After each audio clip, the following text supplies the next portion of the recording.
Hi YouTube, welcome back to another trying to fix a ridiculous amount of switches video. So this one I got in no power. I looked at it a little bit. You can see it's not in the greatest condition. There's a real good gash right in the screen, but whatever. But anyway, the big problem that I saw already just by looking at it, the USB-C port, there's a bent pin.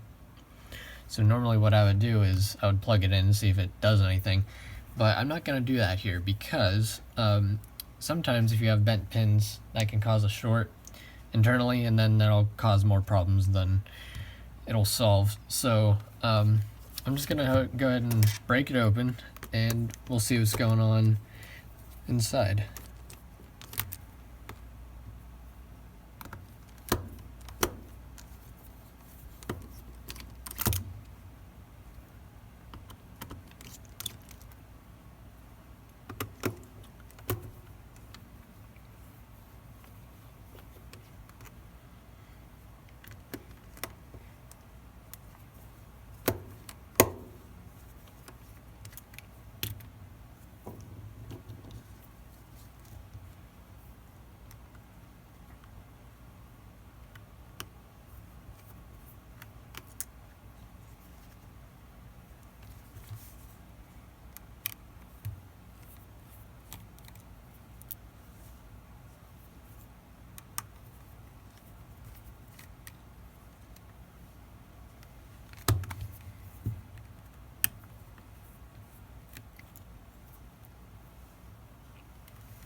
Okay, it's about time for the reveal.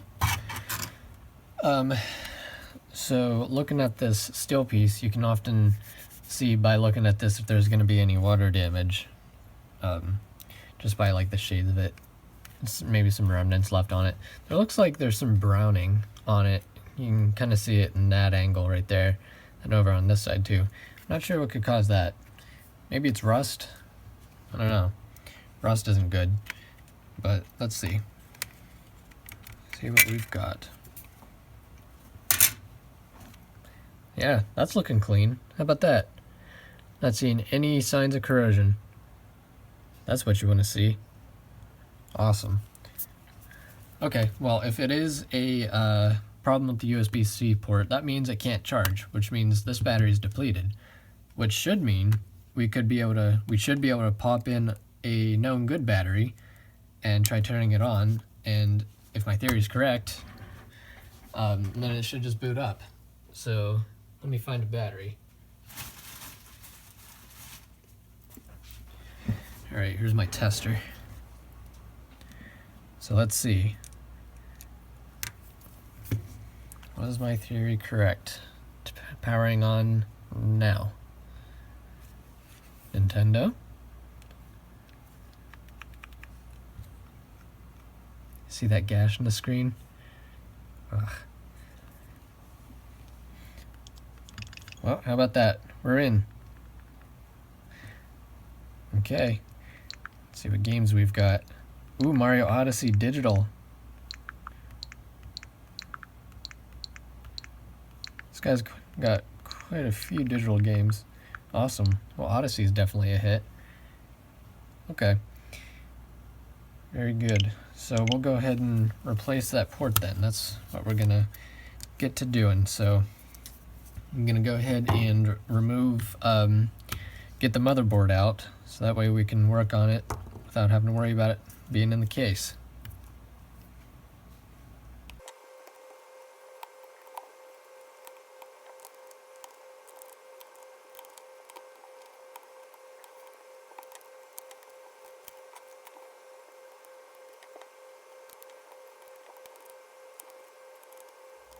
Okay, we're ready to take the board out. But before we do that, I wanted to show you. This is a USB-C tester, and I used to use this whenever I was first learning to identify faults, especially dealing with USB-C ports. So what this is it you plug it into a USB-C female, this is male, and then it'll take each of the pins that it's connected to and pin them out right here so you can test each one of them. And this is an easy way to see if like a pin's bad or bent out of place, or it's something that you can't see physically in the port, although most of the time you can see it, but sometimes you can't. But this is a good little tool to help identify those sorts of faults. But when it's as visible as it is here, I didn't really get to show you too well yet, but there's definitely an obvious bent pin, so whenever I can see it, I'm not going to bother doing the test. So let's go ahead and take this out. We'll take a look at the underside of the board too, just to see if there's anything suspicious going on. Sometimes you can get water damage on the underside of the board and not the top. Just depends on how the water splashes into the device, I guess. No, this looks clean. Well, this is looking to be a good buy. Okay, gonna go ahead and move over to the microscope cam now. Okay, so I've got the USB-C port in view here. It's not going to be the best view because I can see it through my microscope fine, but I still haven't figured out the Barlow lens on the microscope camera, so what you're seeing is a very zoomed in version of what I'm seeing, about 2 times or so, and I think it's due to the Barlow lens, but I just haven't gotten to figure that out yet, and I'm not sure not sure I have the money for it right now. But anyway, so here's the port, and I guess I can go ahead and show you what it looks like, the bent pin, if I can get the light right on it.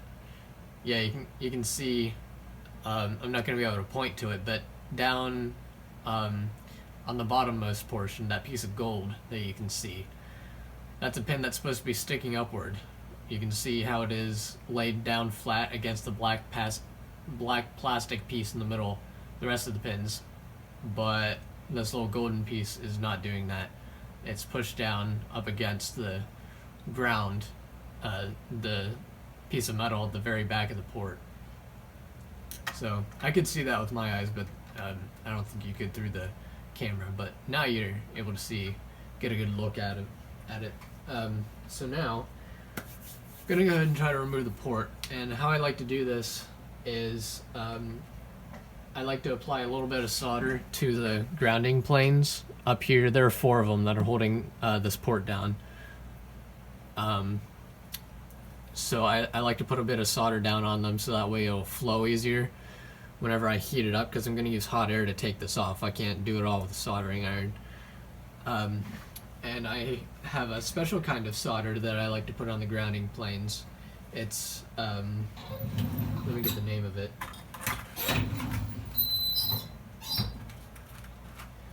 Well, I don't have the brand name, but it's low melt solder, meaning it has a lower melting point than typical solder. The ones I use, the 60-40,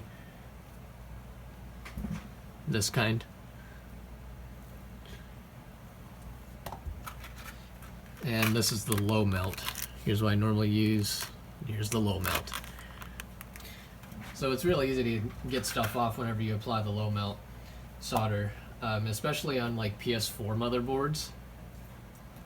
They're huge, so the ground plane is big, And whenever you're trying to remove like an HDMI port, that gets really tough because the amount of heat you have to apply to it gets kind of scary. You think you're going to burn the board. So it's just easier to put down some low melt solder. So that way it comes up easier. You don't really need to do it on the switch since the motherboard isn't really that big. But I do it anyway, just to make it easier on myself. And there's a row of pins you can see over on the right, and it's data pins and where it gets its voltage and the important stuff. The grounding planes don't really matter, it just keeps it in place. But there are a whole bunch of those little pins. You can see a row of it right there on the screen. But there's actually another row beneath that, under the port itself that you can't see. So whenever you're putting down the chip, you either gotta have a feel for it or like just kind of get lucky, I guess, whenever you're laying it down. Because you gotta have that separate row of ports in. If you don't, it's not gonna work.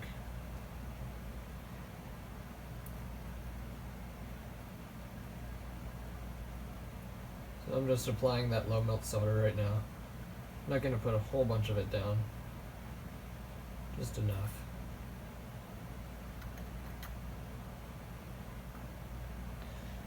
Hope you're able to see this alright. Hope I'm not moving it around too much. Okay, now I'm gonna weight it down, weight the board down so it's not gonna move. At least, not move a lot. Alright, now it's time for the hot air. Here we go.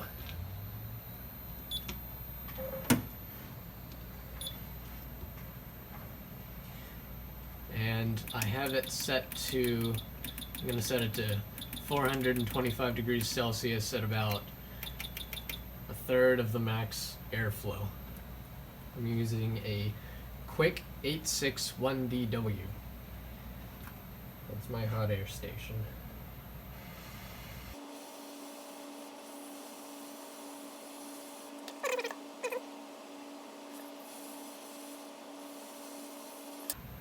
I'm heating it from the bottom at first just to get an equal distribution of heat. Now I'm going to start from the top.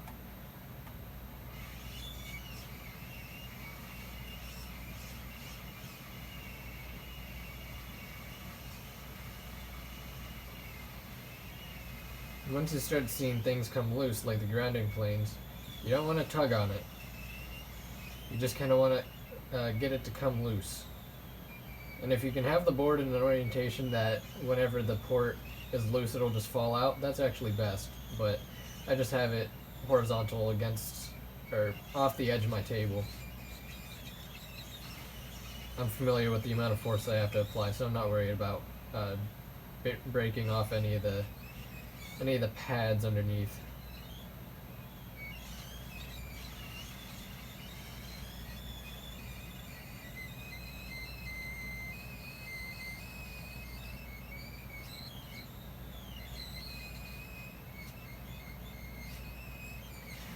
I'm going to move to the underside of the board again. Mostly I'm heating the underside for that invisible row of pins. It's hard to get heat hitting them from the top side of the board.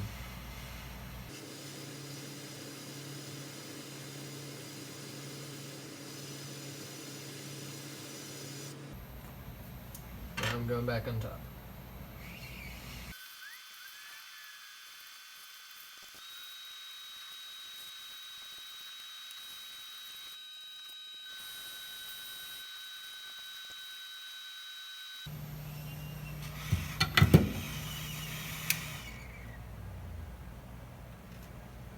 There we go. Even with the low melt solder. That sure took a while to get off. But the most important part is that all the pads stayed in place. Nothing happened with the pads as we were taking it off. And as you can see right there, all the pads are in place.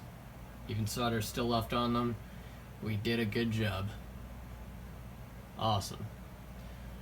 So now it's time to put a new port back in its place. And I have replacement USB-C ports, but the pins are a little bit weird. They don't line up exactly with where the switch has them. The switch USB-C port pins are a little bit lined up differently than like your standard USB-C port, so I have to bend the pins a little bit. I'll show you what I mean.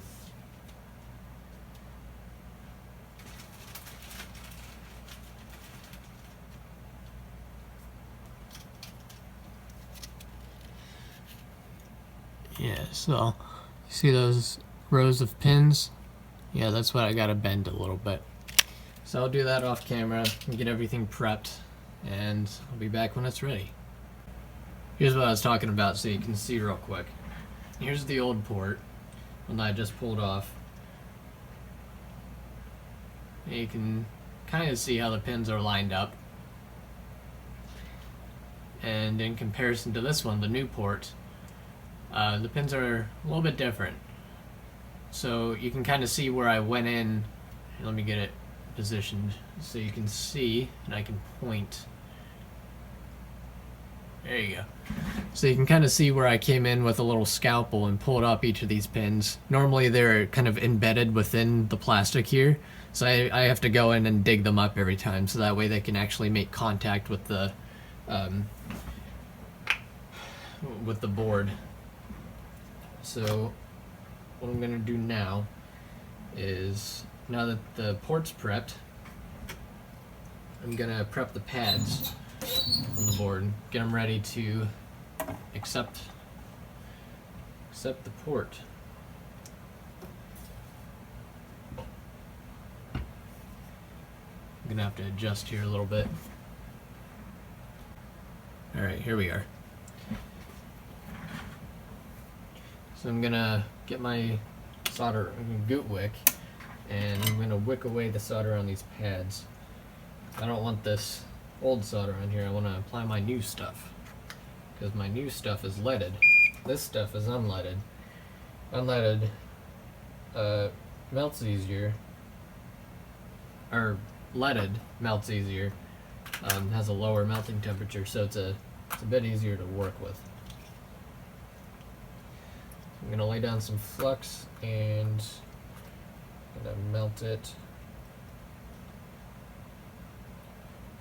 And I'm going to keep the solder that's there on the grounding planes because it's kind of mixed in with my low melt solder. So it's about the melting temperature that I want it at. So I'm not going to have to wick it away, put new stuff down like I'm doing here. I'm trying to wick in line with the pads, because if you're going back and forth kind of scrubbing them, it's very easy to pull them up. So you just got to be real careful with these.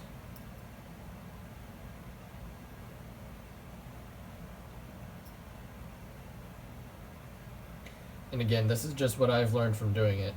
I have absolutely no training. I have no idea what I'm doing. I've just played around with this enough times to kind of, be able to get the work done, but I'm no professional. So don't take my word as gold. Don't take this video as a tutorial. Take this video as just some guy going out, trying his hand at stuff, seeing what he can do.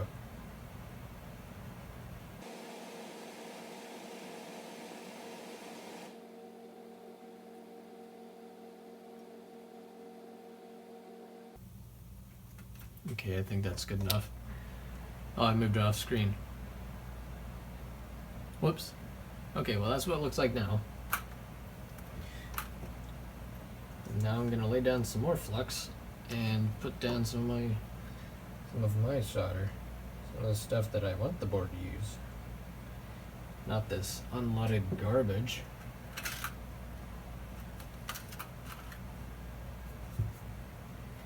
Unleaded has its purposes. Mostly whenever factories solder things down, they want to use unleaded because apparently it's better for the environment.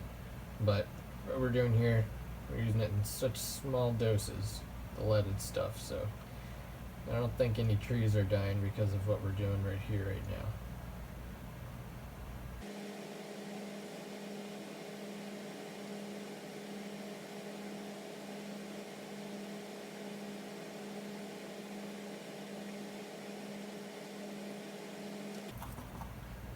Pull her off the screen again.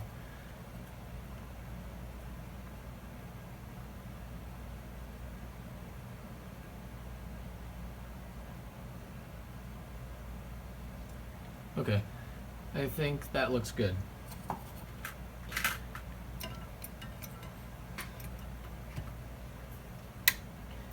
now I'm gonna put down quite a bit of flux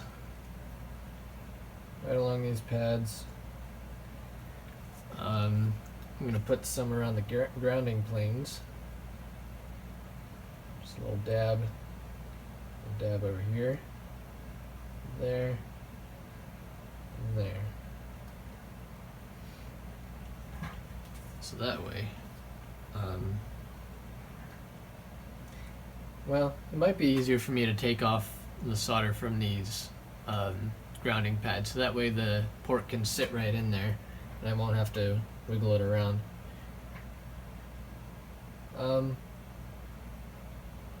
Yeah, I'm gonna do that actually. I'm gonna go ahead and extract that solder. Sometimes I do it this way, sometimes I do it the other way. But I think it's easier taking it out.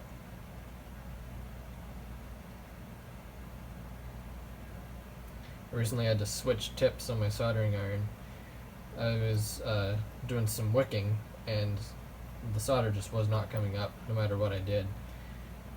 And I could tell the heat just wasn't getting to the solder, but I didn't know why. You know, I had my iron up, the heat up, just wasn't doing what it was supposed to do. Ended up figuring out that my tip was dying, ever so slightly. So I continued using it for a while, and one day sat down to do some work, and then the iron station starts beeping as if there's no tip installed. So I played with it a little bit, you know, reinserted, inserted, it didn't want to have it. So the tip just fully died. So this is my new tip. It's a little chisel tip. The other tip did a good job though. It lasted about 2 years of pretty heavy use. So I'd say it was a good tip. What you're seeing here isn't a bad tip. It's just me not being able to reach the solder down in here. I'm trying not to put in too much force because I don't want to pull up the pad.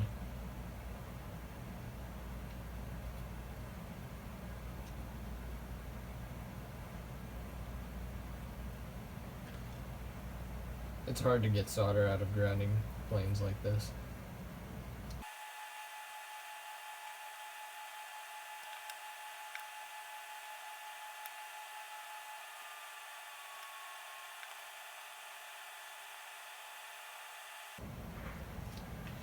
This is going to be real tough to take out, so I'm going to do it off camera. Okay, so here's what I did. I took the ground planes, or the solder out of the ground planes on these far pads. You can see them right there, sort of. Man, that's bright. Why is that so bright? There. Those ones.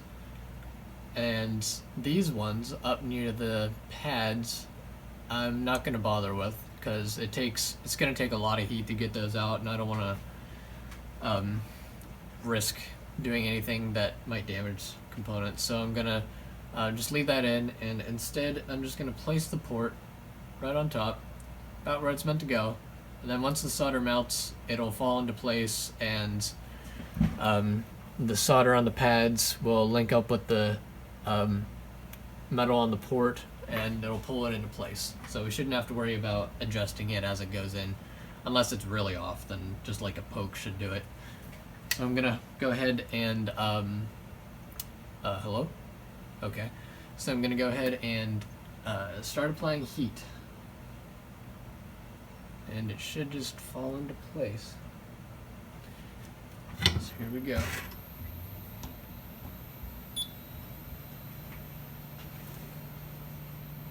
Let's start at the bottom. Actually, I'm gonna put down some more flux first.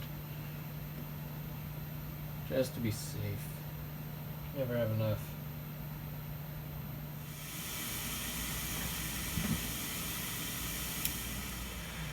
Okay, well, I think it's on. Took a little bit longer than I thought it would, but it's on. So, let me just take a look. Yeah, that looks pretty alright.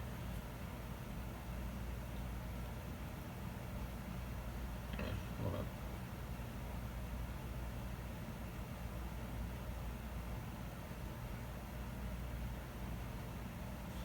Not getting the greatest view here.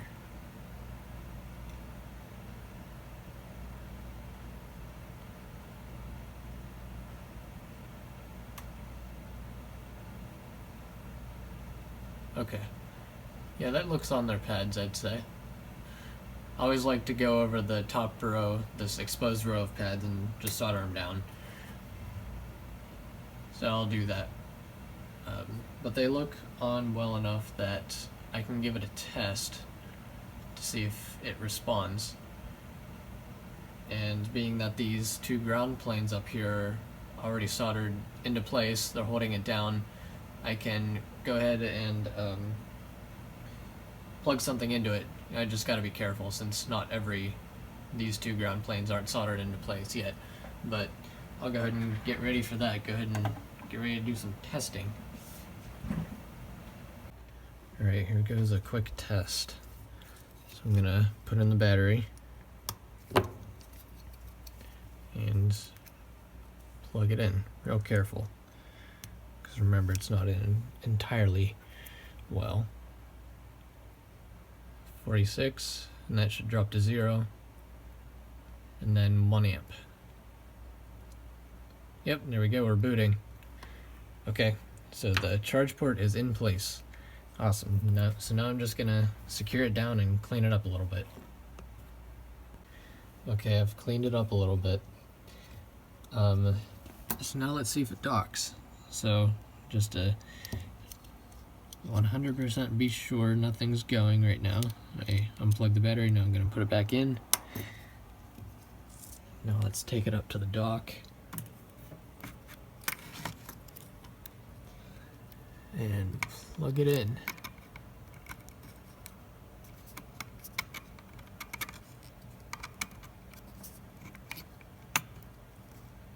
Okay, that should be in. See if anything happens.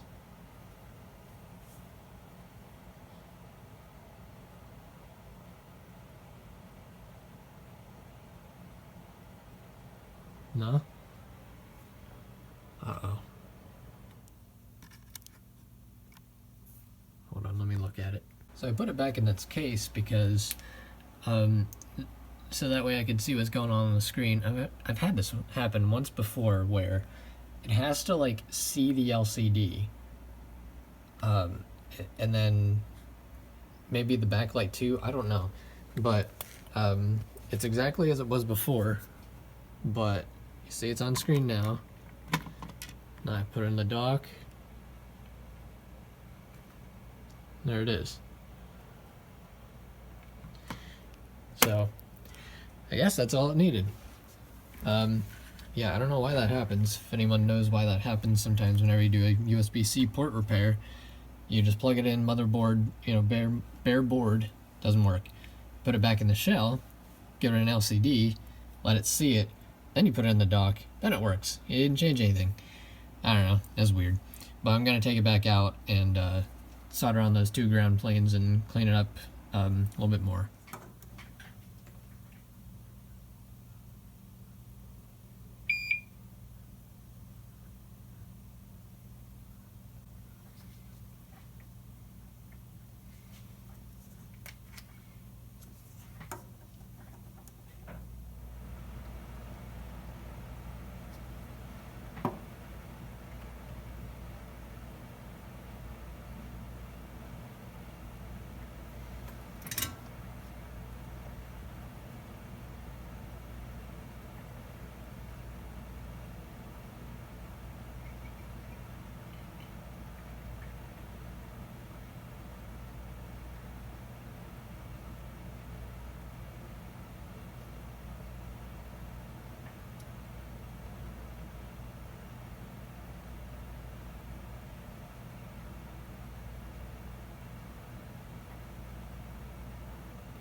Okay, and since I used an absolute ton of flux this time around, I'm just going to put it in the ultrasonic cleaner. I'm not going to bother cleaning it with Q-tip alcohol.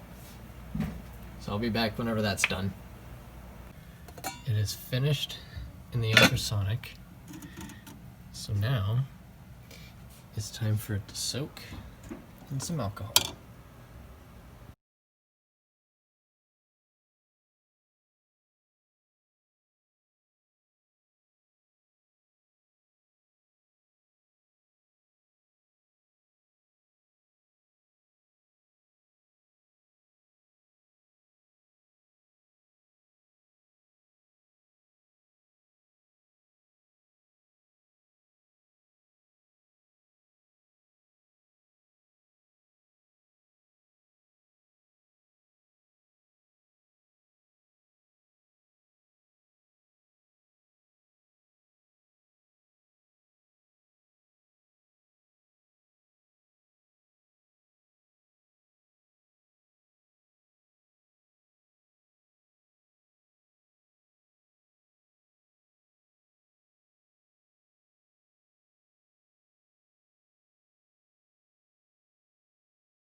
Okay, so now let's go ahead and power it on.